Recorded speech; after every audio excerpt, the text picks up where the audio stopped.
Ouais, c'est gâté, certainement, seulement. En fait, attention, les Gbagbo Coding, les grands frères du bishop Libanda, il n'y a pas de bishop magique, est en train de réagir sur l'affaire. Donc, je vous laisse regarder la vidéo par vous-même. Likez, commentez et partagez la vidéo maximum comme d'habitude. D'accord. Je veux m'adresser aux Ivoiriens, je veux m'adresser aux opposants ivoiriens comme à ceux qui sont au pouvoir. Je veux m'adresser aux Ivoiriens. Je veux vraiment parler. Je veux parler avec mon cœur. Moi, dans ces temps-ci, bon, déjà, je suis pas politicien. Je ne fais pas de politique et je ne défends aucun parti politique. Je ne défends aucune personne. Je défends la justice contre l'injustice. Je suis en quelque sorte la voix des sans-voix. Depuis fort longtemps, beaucoup de personnes savent cela. J'ai été la voix des sans-voix pour interpeller, pour parler en la faveur de ceux qui ne pouvaient pas s'exprimer. Au fur et à mesure, j'ai tempéré un peu, j'ai commencé à me concentrer sur mes activités spirituelles, j'ai commencé à me concentrer sur l'œuvre de Dieu. Mais je suis obligé de parler de certains sujets de temps en temps parce que la Côte d'Ivoire, c'est mon pays. Et je vais vous dire sincèrement, actuellement où je suis, je prie beaucoup pour la Côte d'Ivoire et j'ai peur. J'ai peur pour l'avenir de la Côte d'Ivoire. J'ai peur pour l'avenir de la Côte d'Ivoire parce que je me dis, euh, quel héritage est-ce que les gens veulent laisser? Et puis, qu'est-ce qui va devenir? Je prie pour beaucoup de choses, j'ai peur pour beaucoup de choses. J'ai l'impression que la Côte d'Ivoire risque de ne plus appartenir aux Ivoiriens à un certain moment, à un certain jour, si les Ivoiriens ne font rien.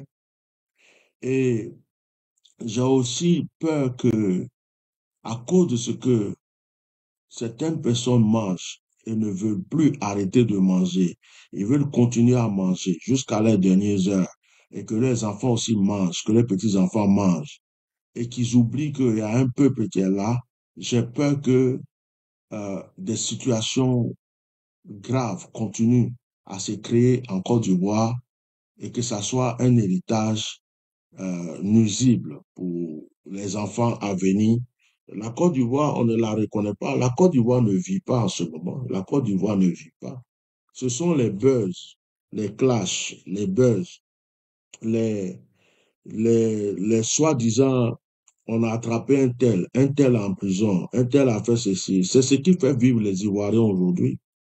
Un beau pays comme la Côte d'Ivoire, avec toutes les ressources qu'il y a en Côte d'Ivoire, si la jeunesse ivoirienne aujourd'hui était bien dirigée, bien cadrée, pour se concentrer sur ses richesses, sur sa terre, sur tout ce qui peut l'amener à un développement plus, je sais pas quoi, aujourd'hui, la Côte d'Ivoire était en train d'avancer sur non, elle allait avancer sur tous les plans, en fait.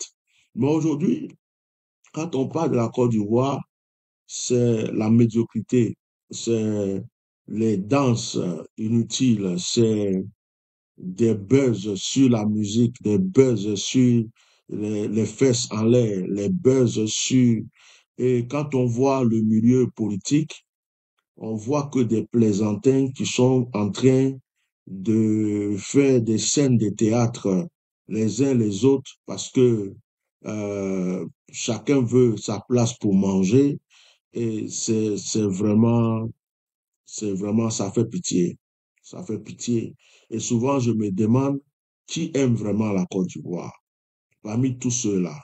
Qui aime vraiment la Côte d'Ivoire? Parce que quand on aime un pays, nous, on n'est pas politiciens. Mais on a vu Thomas Sankara aimer le Burkina Faso. On a vu Blaise, comment il s'appelle, euh, celui qui est là actuellement là. On a vu Assimi Goïta aimer le Mali. On a vu certaines personnes, on a vu Nelson Mandela aimer l'Afrique du Sud. On a vu euh, Ibrahim Traoré aimer le Burkina.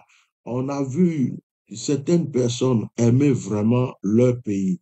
Mais quand je regarde la Côte d'Ivoire, même que ce soit chez ceux qui sont au pouvoir comme les opposants, je me demande vraiment qui aime la Côte d'Ivoire parce qu'on a l'impression d'avoir que des personnes qui pensent à leur position, à leur ventre, à leur avenir politique, comment ils vont manger, comment les enfants vont manger. D'autres sont au pouvoir, ils ne veulent plus s'en aller. Pourtant, quand ils venaient, ils ont dit à leur tour qu'il y a des gens qui étaient là, qui ne voulaient pas les laisser passer. Et quand eux, ils sont venus maintenant, ils sont en train de faire pire que ceux que eux-mêmes sont venus chasser. Et d'autres veulent revenir au pouvoir pour se venger, pour montrer que, bon, ils ont pu revenir et tout. Bon, on est dans une situation où on ne comprend pas. Or, actuellement, les Ivoiriens ont besoin de quelqu'un qui va aimer la Côte d'Ivoire. Les Ivoiriens ont besoin de quelqu'un qui aime le peuple ivoirien. Et ils ont trouvé un système en Côte d'Ivoire pour pouvoir empêcher les Ivoiriens de réagir ou d'agir. C'est deux systèmes. Le premier, c'est de les faire peur par la prison, par la prison. À partir du moment où ils ont commencé à traumatiser les Ivoiriens, leur faire peur par rapport à la prison et tout, beaucoup d'Ivoiriens, malgré tout ce qu'ils ont dans le cœur, tout ce qu'ils ont à dire et tout, ne réalisent pas parce que je vais mourir, je vais aller en prison, je vais faire ceci, et donc ils ont peur, ils ne réagissent pas. Ça, c'est le premier point. Le deuxième, c'est les buzz. Les buzz pour distraire. À chaque fois qu'il y a un événement grand qui arrive, à chaque fois il y a quelque chose qui se passe, à chaque fois que les Ivoiriens veulent prendre certaines décisions, on vient leur présenter des buzz. Et les buzz font que ils sont tous concentrés sur euh, comme on appelle les buzz. Ils sont tous concentrés sur les buzz. Et avec ces histoires de buzz, leur esprit ne peut plus rien faire. C'est comme des personnes envoûtées ou des zombies. Donc, vraiment, c'est ça qui se passe. Mais il y a une chose que les Ivoiriens n'ont pas compris. Vous voyez, au moment de la désobéissance civile, quand le gouvernement actuel voulait faire un troisième mandat, on a dit aux Ivoiriens de faire tout pour ne pas laisser ces personnes passer. Beaucoup d'Ivoiriens avaient dit, oh, quittez là-bas, c'est ceux-là qui nous donnent à manger. Ils ont fait goudron, ils ont fait pont, quittez là-bas. Nous, on veut la paix, on veut la tranquillité. Il y avait des chrétiens dedans, il y avait des musulmans, il y avait des hommes du nord, des hommes du sud. Il y avait même des gens qui étaient avec le pouvoir qui aujourd'hui ne sont plus. Ils ont insulté, oh, laissez-nous tranquilles, vous voulez que le pays brûle. Mais en fin de compte, tout ce qu'on les avait dit en ce moment-là est en train de se réaliser. Après le troisième mandat, les gens ont vu qu'ils sont en train de casser leur maison. Ils ont vu qu'on est en train de voler leur terre. Actuellement, le sujet en Côte d'Ivoire, c'est affaire des ACD. J'ai terrain, j'ai tous les papiers, on vient, on prend mon terrain, et puis je n'ai rien à dire, je ferme ma bouche. Des étrangers rentrent en Côte d'Ivoire. Tu ne peux pas être un étranger, rentrer au Bénin, ou rentrer au Togo, ou rentrer au Burkina, et aller voler, aller réquisitionner le terrain qui appartient à un Béninois, à un Togolais, à un Burkinabé, à quelqu'un qui est dans son pays, il a tous les papiers, et puis toi, tu es étranger, tu viens, quel que soit ton nom, quelle que soit ta force, tu viens et puis tu prends le terrain, il n'y a rien derrière. Ça n'existe pas dans les autres pays. C'est seulement en Côte d'Ivoire ça existe. En Côte d'Ivoire, l'étranger peut arriver. D'ailleurs, même, les autorités actuelles font rentrer certains étrangers pour venir maltraiter des Ivoiriens. On se demande si ceux-là aiment vraiment les Ivoiriens. Parce que des dirigeants qui aiment un peuple ne peuvent pas accepter que des étrangers viennent les maltraiter. Tu vas au Ghana, c'est le Ghanéen. Tu vas au Burkina, c'est le Burkinabé. Tu vas au Mali, c'est le Malien. Tu vas dans n'importe quel pays. Mais en Côte d'Ivoire, l'Ivoirien n'est pas Ivoirien. N'importe qui peut frapper l'Ivoirien dans son pays. N'importe qui peut lui voler ce qu'il veut dans son pays. Un Ivoirien peut être en justice contre un étranger qui lui a fait du mal si l'étranger a des bras longs ou des connaissances. C'est lui qui gagne, même s'il n'a pas raison. Et c'est dans ça que nous sommes actuellement et c'est dans ça qu'on vit. Et moi, j'ai mal au cœur. Moi, je m'en fous des problèmes politiques. Je m'en fous de qui va être président, qui va pas être président. À un certain moment, j'ai défendu le président Gbagbo parce que je n'aime pas l'injustice. Je me suis dit, il y a eu un problème, il y a un qui est en prison, il y a un qui est libre. Allez, faites sortir le monsieur et puis qu'on parte à la paix. Et c'est dans ce sens que j'ai lutté pour Gbagbo Laurent, pour Simon Gbagbo, parce que je veux la paix dans mon pays. Et j'ai lutté pour beaucoup de personnes parce que je veux la paix dans mon pays. Je remercie Dieu de m'avoir mis dans ce combat parce que je n'aime pas la politique, j'ai jamais fait de politique, ça m'intéresse pas. Mais le peu de temps que j'ai pris à défendre certains politiciens m'a fait comprendre c'est quoi la politique. Et surtout en Afrique, c'est la jungle, c'est la mafia. Il y a d'autres qui doivent mourir pour d'autres. Il y a d'autres qui doivent être emprisonnés pour d'autres et d'autres doivent manger. Ceux qui crient dans les rues, ceux qui se font emprisonner, ceux qui se font taper, ceux qui font tout ce qu'il faut, euh, on prend l'exemple de Stevie Biko, là, que l'avion est parti chercher en Mauritanie, il est en prison, on n'entend pas parler de lui. Il y a beaucoup de personnes qui sont en prison, mais ils sont en prison pour d'autres. Et ceux pour qui on est en prison, eux, ils mangent. Donc, quand on parle de gourous dans la religion, on parle de gourous, des sectes et tout ça, je pense que le plus grand gourou se trouve dans la politique parce que ce sont les pauvres qui meurent pour eux. Ce sont des gens qui croient en eux, qui souffrent pour eux, qui vont en prison pour eux. Eux, ils sont assis confortablement. On a mené des combats pour des politiciens, on a mené des combats pour la sortie du président Gbagbo, pour d'autres personnes, plusieurs personnes. Mais deux fois, ceux qui ont mené ces combats se demandent, est-ce qu'ils ont fait ça pour quelque chose? Je me rappelle de notre sœur Maëlie Ba qui est décédée. Je suis en train de me demander aujourd'hui, elle a défendu beaucoup le cas du président Gbagbo, de Simon Gbagbo, de Blé Goudé, de beaucoup de personnes. Je me demande, là, ma soeur Maëliba qui est décédée, est-ce que aujourd'hui quelqu'un se souvient de ses enfants? Est-ce que on pense à la scolarité de ses enfants, la nourriture de ses enfants, ou bien bon, elle est décédée, c'est fini, elle a fini de livrer sa vie pour la politique de la Côte d'Ivoire, elle n'a même vu aucun bénéfice, et puis d'autres personnes sont en train d'en profiter. Mais hélas, certaines personnes ne peuvent pas se taire parce que la plupart des gens qui sont ici, par exemple en Europe, dans la diaspora, qui sont en train de parler, comme le cas de notre jeune frère Kone Suleiman Gbagbo, ces personnes qui parlent, ces cyberactivistes qui crient, qui parlent, qui crient, c'est pas parce qu'ils détestent leur pays, c'est pas parce qu'ils détestent leur pays. Au contraire, il faut se mettre à leur place. Il faut qu'on se mette à la place de Kone Suleiman Gbagbo, quel que soit tout ce qu'il a dit, quel que soit tout ce qu'il fait, il faut qu'on se mette à la place de tous les autres cyberactivistes. C'est parce que ces personnes vivent aussi des injustices.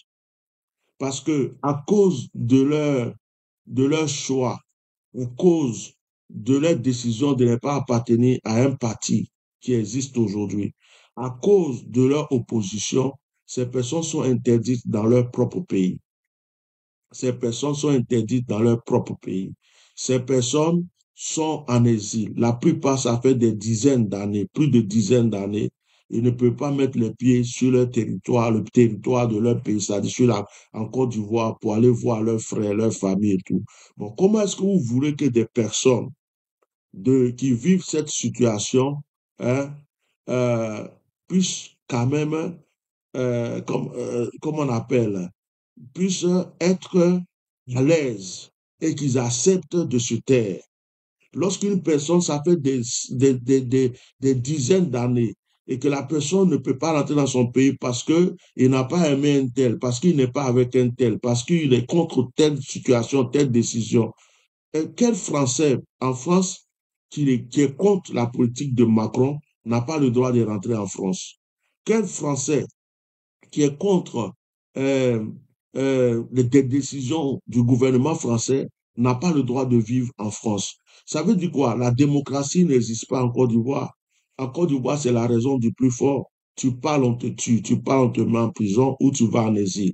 Donc, c'est ce qui fait que la plupart de ceux qui sont à l'étranger, qui sont victimes de ces genres de situations, passent leur temps à parler, à injurier, à faire des vidéos, parce que il y a une injustice qui est là. Il y a une grosse injustice qui est là.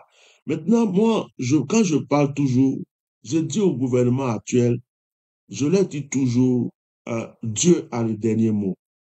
Et 2025 là, ce qui est en train de se passer là, les gens ont le courage. Le gouvernement actuel a le courage. Ils sont là. Vous voulez continuer à emprisonner les gens, à attraper les gens, à faire des coups bas, à faire des trucs. Mais ce qui est sûr, il y a une fin à toute chose. C'est des bombes à retardement. Parce que moi, j'ai peur pour la fin. J'ai peur pour 2025. Quand des gens frappent leur poitrine pour dire Alassane est là, il va rester là, le gouvernement est là. Mais Alassane est un homme. Il ne va pas vivre éternellement. Et puis, il y a une fin à toute chose. Voilà Blaise Compaoré qui a dominé le Burkina jusqu'à un jour, ils l'ont chassé, il est rentré chez lui. Et c'est en cela que je pense et que je dis, le combat le plus grand, c'est pas une histoire de diaspora. Ceux qui peuvent délivrer vraiment leur pays, ce sont les Ivoiriens qui sont en Côte d'Ivoire. C'est tout. En fin de compte, la conclusion que j'ai trouvée, c'est que cette histoire de politique-là, ceux qui sont dans la diaspora qui parlent, ils parlent. Mais combien de personnes qui ont crié, qui ont fait des vidéos? Oui, j'interpelle, comme on appelle, la diaspora. Et le monde entier doit voir ce qui se passe ici. Voilà, ils ont coupé la tête de quelqu'un, ils ont fait c'est parti où, c'est arrivé où, c'est parti où. C'est les Ivoiriens qui doivent prendre conscience, ceux qui vivent en Côte d'Ivoire. Et on attend de voir que les gens se réveillent un à un, petit à petit, les gens commencent à en avoir marre. Surtout pour ces histoires de terrain qu'on est en train de voler les gens ne se taisent plus. Hein.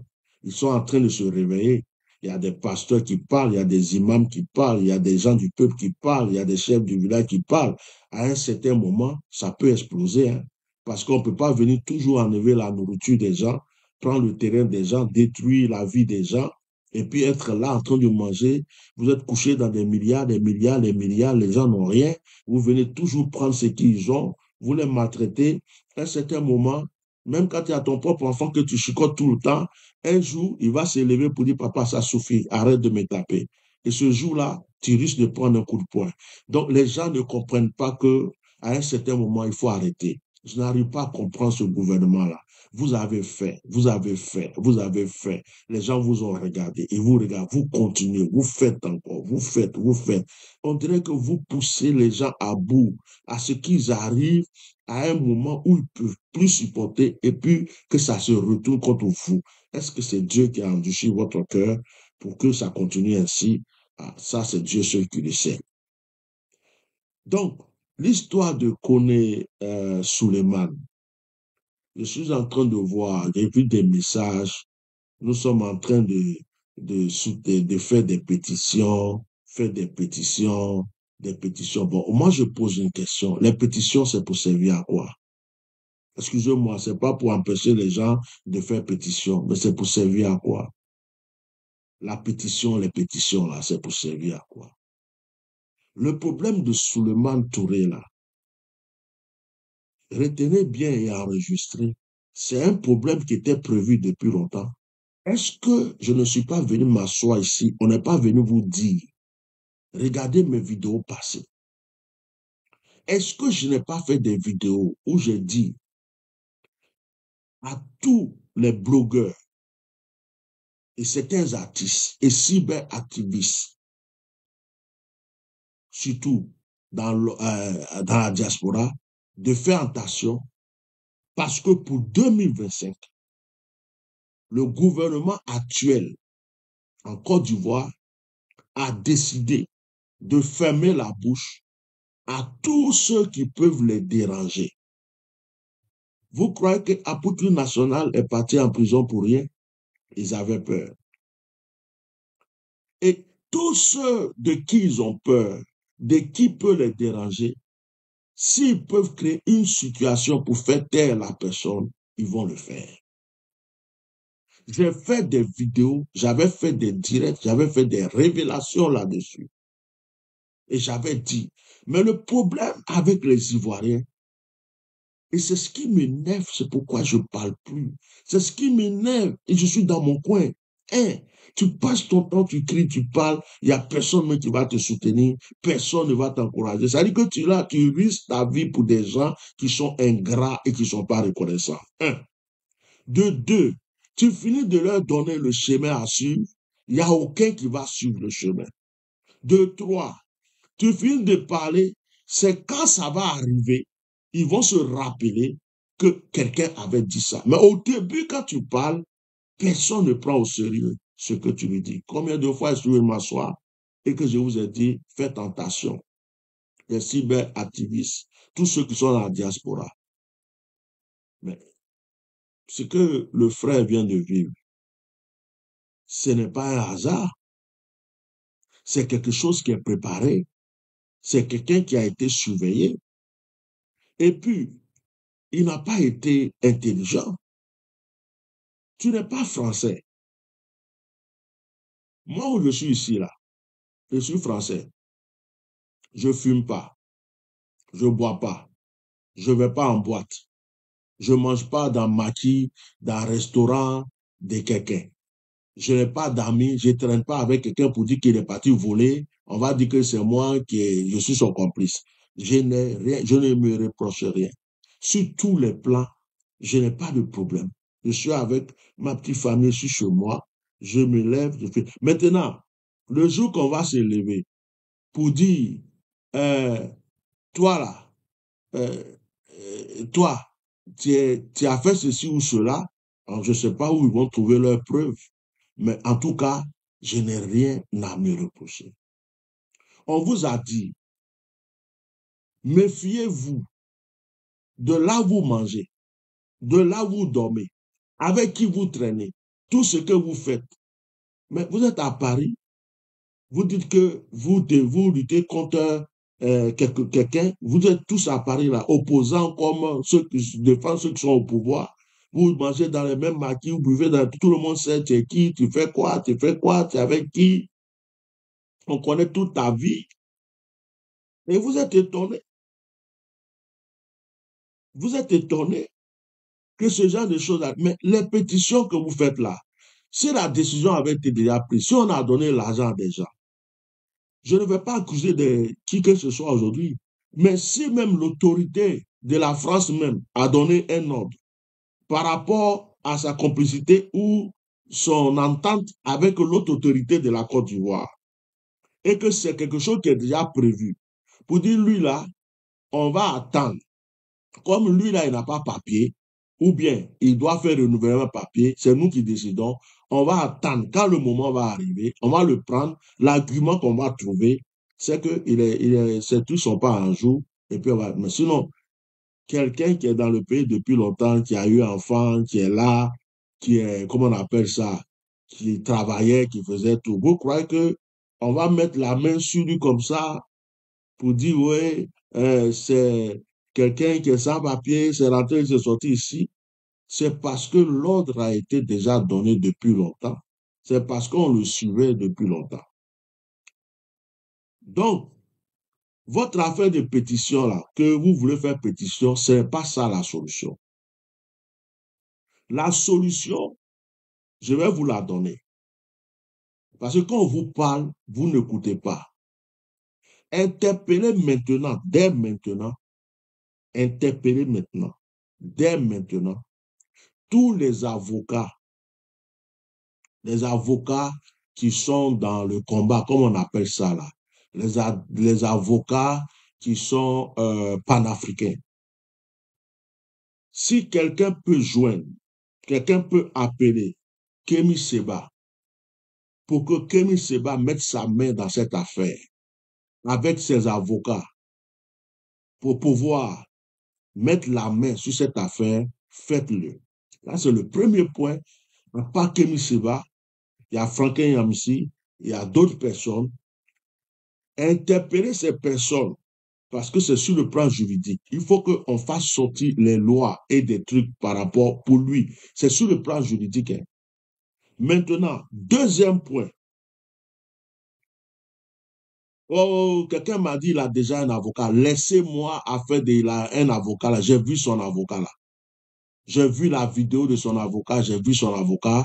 Je ne dis pas que ce n'est pas un avocat, mais vous laissez ça seulement entre les mains de cet avocat. Lui-même là, ils ont déjà dribblé l'avocat, ils vont le redribler. Cet avocat-là, lui-même, il se cherche aussi, il cherche à manger. Excusez-moi, je ne veux pas dénigrer quelqu'un, mais l'avocat que j'ai vu la vidéo là, si vous dites qu'il a déjà son avocat et que c'est dans la main de cet avocat-là, et que c'est de la main de cet avocat-là, seulement là, vous allez vous lever un matin, vous allez entendre, il envoie à Abidjan. C'est moi qui parle. C'est moi, Tianoma, qui parle. Vous laissez, vous dites qu'il a son avocat. L'avocat qui est là, lui seul, il ne peut pas arrêter la machine qui est déclenchée là. Il ne peut pas. Ce n'est pas possible. Lui-même là, ils vont lui fermer les portes ici, ils vont le dribbler là, ils vont l'envoyer à gauche, ils vont l'envoyer à droite. Au moment où il va se réveiller là, le petit est déjà en Côte d'Ivoire. C'est ce que je vais vous dire aujourd'hui. Donc, dit qu'il a déjà un avocat là. Arrêtez ça. Arrêtez de dormir arrêtez ça. Moi, j'ai un discernement très profond. Quand je regarde même une scène comme ça, je peux commencer un film. Je regarde un film avec quelqu'un, je commence le film, je n'ai même pas encore terminé. Je dis à la personne comment le film va se terminer.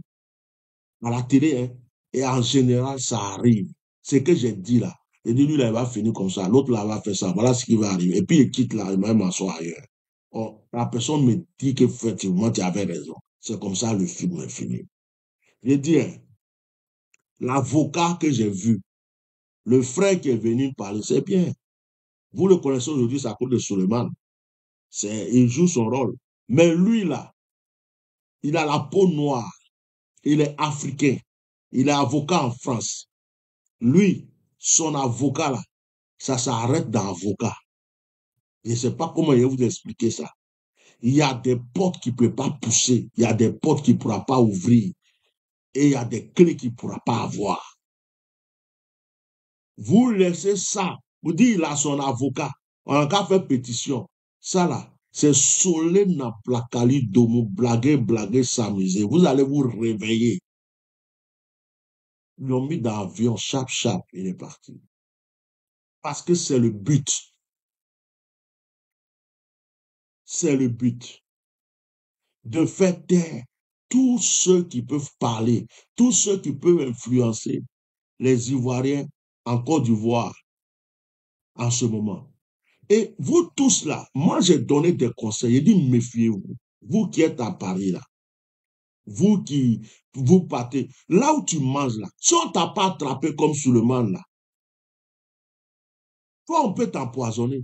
Vous qui aimez boire dans les maquis, dans les bars, vous avez des amis, vous partez manger ceci. Dans la situation où vous êtes là, vous n'avez plus d'amis. Hein. Vous devrez vous méfier, même de ton propre frère, de ta propre soeur, vous devrez vous méfier.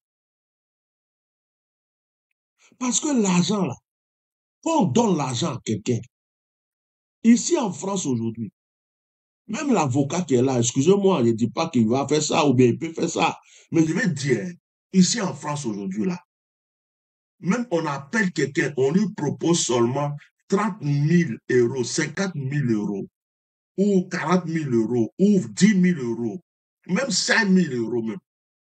Et puis on lui dit, hey,